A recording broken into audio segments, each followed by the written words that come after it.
یہ کرامات اولیاء حق، کرامات امدادیہ در متبع انتظامی تبع شد. اچھا یہاں پہ ملاحظہ کریں صفحہ نمبر 6 میں مرویات حافظ عبد القادر صاحب تھانوی، مولوی عبد الصاحب قادر صاحب تھانوی نے کہانی نقل کیا کہ میں نے کیا کرامات دیکھے مولوی امداد اللہ صاحب. اب اچھی طرح سے دیکھو، یہ بڑا عجیب داستان ہے. کہتے ہیں کرامت اول، حضرت محمد صاحب قدس سرہ نے ارشاد فرمایا، یعنی کون؟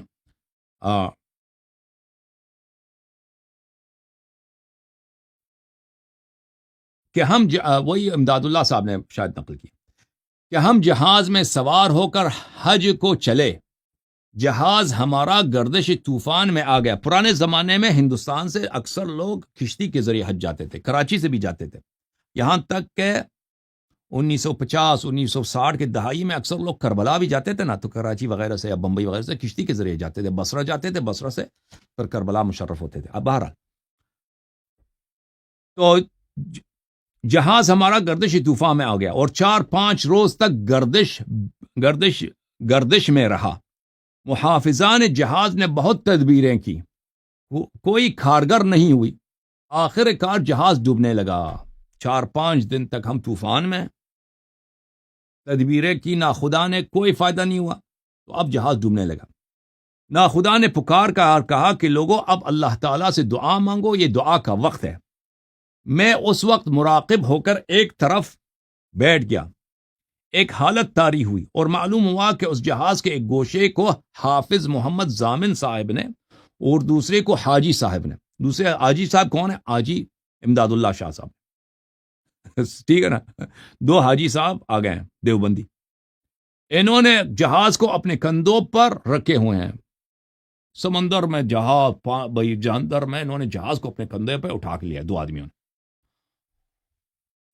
اور اٹھا کر پانی کے اوپر سیدھا کیا اور جہاز بخوبی چلنے لگا. پانی کو، جہاز کو سمندر میں اس طرح آرام سے رکھا جیسے کھلونے کو رکھا جاتا ہے، اور جہاز خود بخود چلنے لگا. تمام لوگ بہت خوش ہو گئے اور جہاز کے سلامتی کا چرچا ہوا. میں نے وہ وقت اور دن اور تاریخ اور مہینہ کتاب پر لکھ لیا، اور بعد حج و زیارت اور طے منازل سفر کے تھانہ میں آ کر اس لکھے ہوئے کو دیکھا. جب میں تھانہ واپس ہو جانا، اشرف علی تھانوی بھی تھانے کا ہے، وہاں پہ آیا میں نے چیک کیا کہ اس دن کو جو کرامت ہوئی ہے سمندر میں اس کا کیا ہے. میں نے تو ادھر دیکھا کہ بھئی ہمارے جہاز کو حاجی صاحب نے اٹھایا تھا. اچھا، اور دریافت کیا اس وقت ایک طالب علم قدرت علی ساکن اندیری ملک پنجاب مرید و خادم حضرت حاجی صاحب کی خدمت میں حاضر تھا. اس نے بیان کیا کہ بے شک فلاں وقت میں حاضر تھا. حاجی صاحب حجرے سے باہر تشریف لائے اور اپنی لنگی کس کو بولتے ہیں؟ اپنی دھوتی اپنی دھوتی بیگی ہوئی مجھ کو دی اور فرمایا اس کو کنویں کے پانی سے دھو کر صاف کر لو.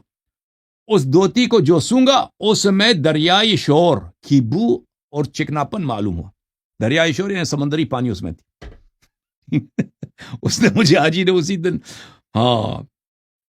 کمرے سے باہر آیا، مجھے دھوتی دیا. دھوتی گیلا ہے بھائی، دھوتی میں بو کر رہا ہوں کہ اس میں تو سمندری پانی، سالٹی واٹر کا جو ہے اس میں بو آ رہی ہے، تو میں نے اس کو دھو کے لایا. اچھا، اور اس کے بعد حضرت حافظ صاحب اپنے حجرے سے برآمد ہوئے اور انہوں نے بھی اپنی دھوتی، اس میں بھی اثر دریا کا معلوم ہوتا تھا. جی سر، دیکھو یہ حالت کہ ان کے اپنے جو ہے نا وہ کوئی مدرسے کے حجرے میں رہ کر سمندر میں کشتی کو کاندھے پہ اٹھا کے اس کو طوفان سے نکالتے ہیں، اور پھر دھوتی ان کی جو ہے بھیگ جاتی ہے، اس میں سمندری پانی ہوتا ہے. اچھا میرے محترم ناظرین، دیوبند کے ایک بہت بڑے مولوی ہیں، ان کا نام ہے مولوی انور علی کشمیری، اور وہ انور علی نہیں، محمد انور کشمیری. ان کی کتاب ہے فیض الباری فی شرح صحیح البخاری. ملاحظہ کریں، یہ کتاب ہے فیض الباری علی صحیح البخاری، تالیف المحدث الاستاذ الكبير امام العصر الشیخ محمد انور الکشمیری ثم الدیوبندی، متوفى سنة 352. اور اس کے ساتھ حاشیہ ہے البدر الساری الى فیض الباری صاحب الفضیلہ الاستاد محمد بدر عالم میرٹھی کی. اچھا، یہ جزء ثالث ہے اس کتاب کی، چاپ دار الکتب العلمیہ، 2005 میں کتاب چھپی. یہاں پر صفحہ نمبر 586 میں انور علی کشمیری صاحب 586 میں لکھتے ہیں: ثم لا يخفى عليك أن بعض الفقهاء قد أنكروا الاستفادة عن القبور مطلقا. کہتا ہے کہ آپ کو پتہ ہے کہ بعض مجتہدین نے، جیسے ابن تیمیہ، انہوں نے کہا ہے کہ قبور سے طلب فیض کرنا یہ مطلقاً ممنوع ہے کسی صورت میں بھی. وَذَلِكَ لِفُقْدَانِ تَفَاصِيلِهِ فِي الشَّرْعِ، اور اس کے سبب یہ ہے کہ اس کی شریعت میں تفصیل نہیں آئی ہے. پھر وہ کہتا ہے فَيَنْبَغِي أَن يُرَاجَعَ فِي أَمْثَالِ إِلَى كَلَامِ الْعُرَفَاء، تو یہ ہونا چاہیے کہ ان باتوں میں آپ صوفیاء کرام کی طرف رجوع کریں، کیونکہ صوفیاء کرام کے ہاں، عرفاء کے ہاں قبور سے استفادہ کرنا ہی تو جائز ہے. فَإِنَّهُمْ أَعْلَمُ بِهَذَا الْمَوْضُوع، وہ اس موضوع پہ زیادہ جانتے ہیں. وَلِكُلِّ فَنٍ رِجَال، اور یہ جو روحانی مسائل ہیں یہ صوفیوں کو آتا ہے، یہ مجتہدین کو کہاں آتا ہے؟ مجتہدین کس چیز کا کام ہے؟ سمجھ میں آئی نا؟ اچھا، پھر جزء رابع، اسی کتاب جزء رابع میں یہاں پر اس کتاب کے حاشیہ میں جو میرٹھی صاحب ہیں جنہوں نے بدر الساری لکھی ہے، وہ اسی مولوی انور علی کشمیری کے شاگرد ہیں، مولوی محمد انور کشمیری کے شاگرد ہیں. وہ یہاں پر لکھتے ہیں فقط سألت عنهم مرة عن الاستفادة من اہل القبور، میں نے ایک دفعہ مولوی محمد انور کشمیری سے پوچھا، میں نے مولوی محمد انور کشمیری سے کیا پوچھا؟ میں نے پوچھا کہ قبر والوں سے طلب فیض کرنا جائز ہے؟ هل يجوز ذلك ام لا؟ طلب فیض کریں قبر سے، مقبور آدمی سے جو قبر میں مدفون ہے. فقال لي اما المحدثون فلا اراهم يجوزونه، اس نے کہا کہ جہاں تک اہل حدیث کا تعلق ہے وہ تو اجازت نہیں دیتے اس بات کا. ولكن اجیز انا، لیکن میں اس کی اجازت دیتا ہوں، میرے ہاں یہ جائز ہے.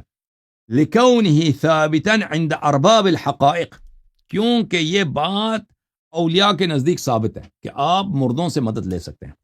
غیر انه ينبغي لمن كان اهلا له، لیکن ایک بات ہے کہ وہ شخص جو واقعا ولی ہو اس سے مدد لی جائے. اما من كان منغمسا في الظلمات فلا خیر فی، لیکن ایک شخص جو فاسق فاجر ہے اس کے قبر سے آپ مدد نہ لیں. ٹھیک ہے نا؟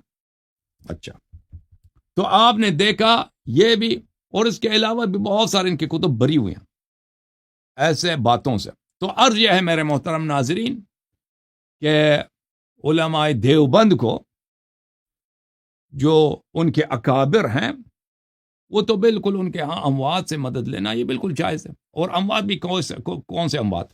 اشرف علی تانوی، مثلا قاسم نانوتوی، اللہ آپ کا بھلا کرے، حاجی امداد مکی، ایسے لوگ جاہل ٹائپ کے مولوی، ان کو انہوں نے اللہ کا ولی بنا دیا. اس پہ تو ان کو یہ ان کے دین کا حصہ ہے.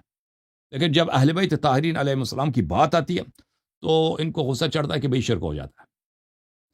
ہم نہیں جانتے یہ کیسا معمہ ہے. ٹھیک ہے نا؟ یہ کیسی بے وقوفی، کیسی جہالت ہے، اس کا جواب ہمارے پاس نہیں. اللہ تعالیٰ آپ سب کو جزائے خیر دے. تھینک یو سر، میرا لیکچر ختم ہو گیا. ہم ابھی آپ کے کالز لیں گے، دیکھتے ہیں کہ کالر کون ہے. جی علامہ صاحب تشریف لائیں.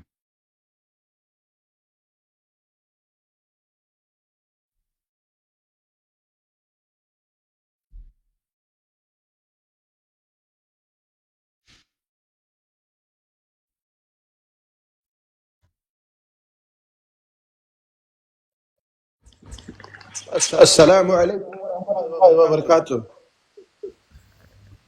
بھائی ہاں